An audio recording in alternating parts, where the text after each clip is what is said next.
Welcome all to another look at Quantum Break, and possibly my final unless I actually do get round to doing a review.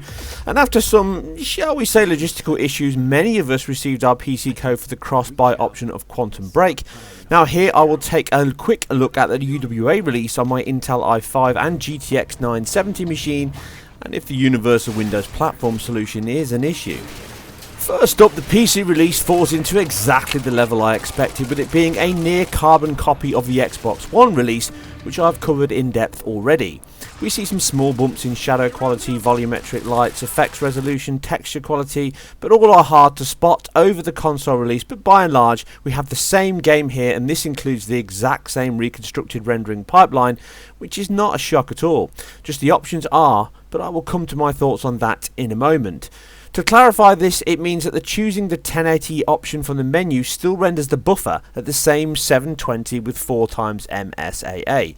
To achieve a native 1080 buffer, you need to bump up the output to something more into the 2944 by 1656, meaning you get a 1920 by 1080 start reconstructed into the chosen output. But this makes the game unplayable on this machine. I would imagine pretty much all machines on the market. Leaving at the same 1080 setting as Xbox One, which is mostly medium settings, with some in between like effects which fall between medium and high, gets us near the 60 FPS mark, hitting this rate at the monitor refresh rate with no issues at all. But once the big action kicks in, we see dips below this level, but no lower than 30, with a decent average of 54 FPS across the biggest sections, as you can see, and this includes the capped 30 FPS cinematics due to the animation and capture system most likely. Now without these, the average would be around the odd rounding issue of 58 FPS, the cap it has in gameplay. You can choose to drop settings lower, but a locked 60 on this machine is not really an option, and at these settings it is the best compromise. Capping to 30 is available in the menu, but like texture filtering, you can choose to bump this or lock from your driver panel, compared to the ultra settings, which sees us rarely above the 30 rate, with a higher 46 and a low of 13. But worse is the judder and long frame time stutters this introduces. It makes control really hard, as you can see from my side-by-side tests, and it is the frame timing that is the biggest issue here and not the dips, with the console settings seeing a highest time of 50 milliseconds and ultra seeing over 200 milliseconds far too often. It is a clear sign of the higher settings being much more performance hungry than any visual payback, and for me it's a simple choice of the medium presets and a smoother experience the way forward, as a near enough 60 target is within reach even on this machine. And although it could have been more, it is still delivering twice the frame rate of the console version with zero tearing, so the extra power is not wasted. As the game plays, looks and feels the same as the Xbox One release under the new Windows 10 platform, I have seen and heard the outcry of the game is broken, UWA is no good and to blame, etc, etc, and this is not really the case at all. As we have already seen with Killer Instinct and Tomb Raider, that game had both a Win32 and UWA versions, that the platform and structure is not to blame. Time and plan, I feel, is the culprit. It is no surprise to anyone that Microsoft has adapted quickly to the merging of the Xbox One brand. I talked about the plan well over a year ago now, as the signs were clear, and this seems to have accelerated, most likely due to the forthcoming updated platform plans. And as such, Quantum Break, one of Microsoft's biggest launches this year, got pushed into the firing line. The engine is very bespoke and started life most likely 4 years ago from prototypes.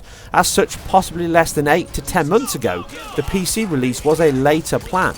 As such, the design choices for the engine, from GPU computes, reconstruction, MSAA, global illumination methods, etc., were all designed around the fixed hardware strengths and weaknesses of the Xbox One platform.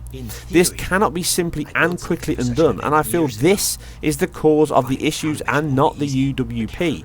An easy punching bag. Faultless it may not be, but the cause it is not. I would imagine that the game is a proving point or precedent of how fast and easy can a game be picked up and recompiled for another platform, or platforms in the plural sense here on PC. Now this is borne out by their near mirror release, and as we have seen with backwards compatibility layer, this can and will improve. I would not be shocked to learn that the PC release was very quick and relatively low overhead, although having the options for native resolution will most likely never come, as this would need more work. It does not mean we will see this as a standard. The forthcoming Forza on PC has a wealth of PC options, so the signs are clear that the platform choices will improve. VSync options, SLI, Crossfire are all in the summer planned updates, along with others, so it will feel more like a standard Steam or Win32 release. The fact is, Microsoft do what Microsoft do. They launch things to get a feel, sometimes undercooked. And as we have seen here from its other business areas, myself firsthand in many cases, they live on feedback and what the vocal consensus is. As a platform and plan, this will enable much easier porting and thus revenue for developers and publishers alike. Yes, it will reduce the low-level options with higher APIs, but as I have already said, this is more the exception than the rule. Not all engineers and houses are high-caliber geniuses with mammoth budgets. Independent games, self-publishing, Kickstarter are all a large part of our gaming ecosystem, not just huge AAA titles, and this plan will not stop that from happening, but make the choices available easier for these smaller teams to achieve. Now this is still Big M's plan for a storefront and closed system platform to increase revenue and its brand. This is a business.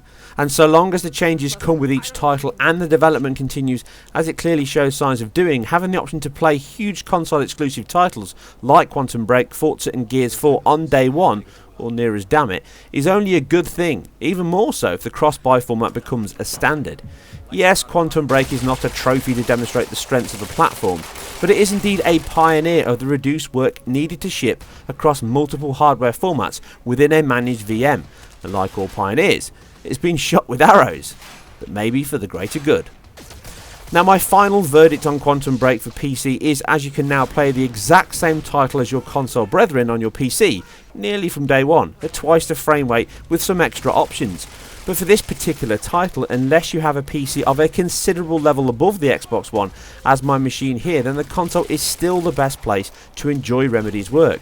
As the PC release, bought digitally mined, like myself, is a free bonus, and is such not an issue.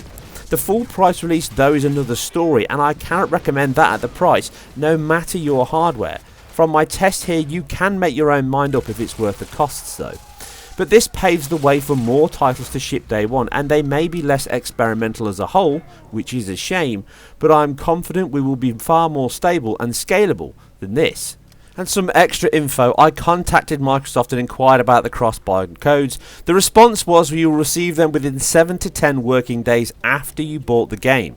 So if you bought it on the day before release, the deadline for the offer the 4th of April, you should get your code between the 13th and the 18th of April. So hopefully that will help some of you out still waiting your code via email. If you want to check out the tech behind the game and how impressive it all is, then please watch or read the article links in the description below, on screen, via my videos or website articles. For the details on the PC and console performance, check out the website article. As always, I hope you guys and girls enjoyed this. If you did, then please hit the like and subscribe button, as it really helps me immensely, and leave all your thoughts and feedback below. If you played the game, what do you think of it? What do you think of UWA as an option? As always, you guys and girls take care, and I'll see you very soon on the next one.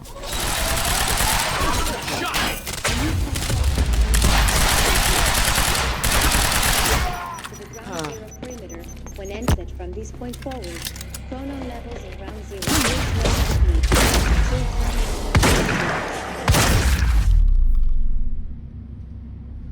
That's all of them. Gotta find a way out of here.